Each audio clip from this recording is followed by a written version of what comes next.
Hey yosh, bonjour à tous, bonjour à toutes mes chers Nakamas, c'est Roy-sama, j'espère que vous allez bien. On se retrouve aujourd'hui pour la review du chapitre 928 de One Piece, un chapitre pauvre en action, mais riche en découvertes, en tout cas scénaristiquement parlant. Sans plus attendre, je vous propose de commencer cette review. Premièrement, le chapitre commence sur la prison où Luffy est détenu. On retrouve ce dernier qui parle avec le petit vieux qu'il avait sauvé lorsque lui et Kid avaient tabassé celui qui avait bouffé le smile de l'hippopotame, dont j'ai totalement oublié le nom d'ailleurs. Première chose intéressante, on peut voir que Raizo s'est bien infiltré dans la prison. Il est peut-être moche et gros ou tout ce que vous voudrez, mais en tout cas, personne ne pourra dire qu'il n'est pas un vrai ninja. Sasuga Raizo Dono.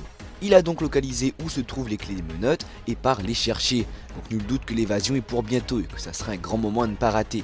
D'ailleurs, concernant la condition de Luffy et Kid dans cette prison, vu qu'ils ont tabassé un gardien, je m'attendais vraiment à ce qu'une grosse pointure venait les mettre à terre, vous voyez, les torturer, comme par exemple Queen.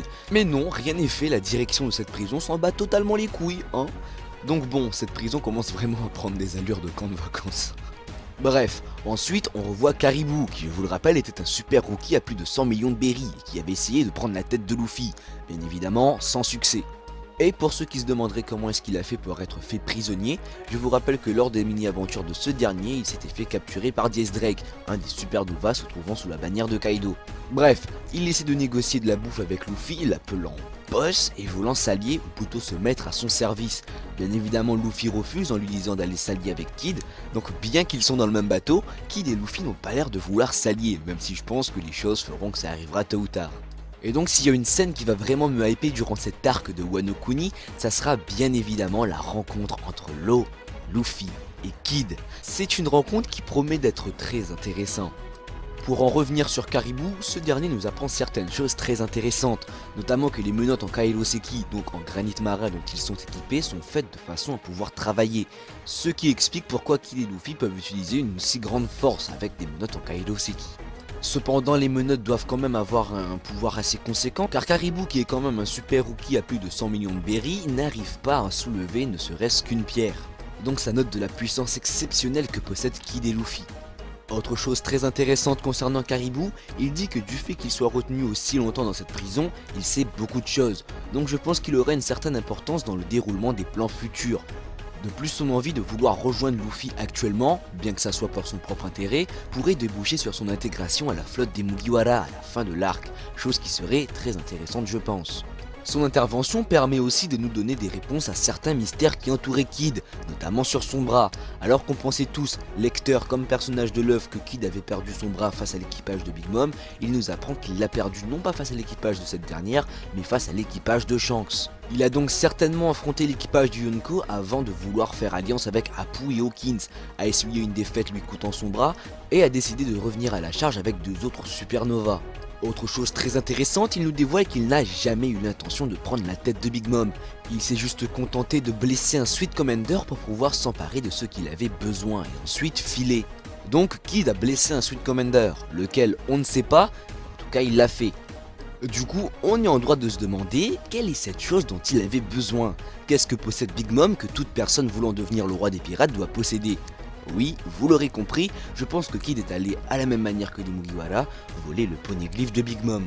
Par contre, on ne sait pas s'il y est arrivé, mais si c'est le cas, alors Big Mom aurait perdu 2 fois contre les supernovas, et ça ferait beaucoup pour une Yonko quand même. On pourrait aussi se demander dans quel ordre Kid a procédé. S'en est-il pris à Big Mom avant et Shanks après, ou inversement? Ça peut vous paraître inutile comme ça, mais cet ordre pourrait nous dévoiler des choses intéressantes sur notamment les poneglyphes et le chemin vers Raftel. Je m'explique. Contrairement à ce qu'on aurait pu penser, Kid réfléchit à ce qu'il fait. On aurait pu se dire qu'il défiait juste les Yonko un après l'autre pour affirmer sa puissance, mais il nous dit très clairement que la tête de Big Mom ne l'intéresse pas. Donc si on part du principe que Kid a effectivement pris le poneglyphe de Big Mom et qu'il s'est ensuite attaqué à l'équipage de Shanks, c'est qu'il a estimé que Shanks détenait aussi quelque chose de très intéressant pour sa quête du One Piece, et donc de Raftel, etc. En tout cas, de mon point de vue, c'est comme ça que je raisonne, et ça paraît très probable. Bref, on sort ensuite du cadre de la prison pour retrouver la parade de Loaranko Murasaki, qui je vous le rappelle est décrite comme la plus belle femme du pays. Et on découvre enfin son visage. Et le moins qu'on puisse dire, c'est qu'Oda s'est appliqué pour la rendre encore plus belle que ce à quoi on est habitué dans One Piece. Jolis yeux, visage fin, lèvres pétillantes, chevelure d'un noir abyssal, Oda s'est dépassé. Limite à côté d'elle, Hancock ressemble à cette Ravelo de Lokama Okoku. Si toi aussi malgré tout tu restes team Hancock, un pouce bleu. Mais hormis son visage, on apprend aussi que c'est la plus grosse pute de Wano. Elle joue avec le cœur des plus riches, les forçant à tout lui donner et les jette une fois qu'ils n'ont plus un sou. Je pense qu'on peut dire que sa puterie n'a d'égal que son immense beauté.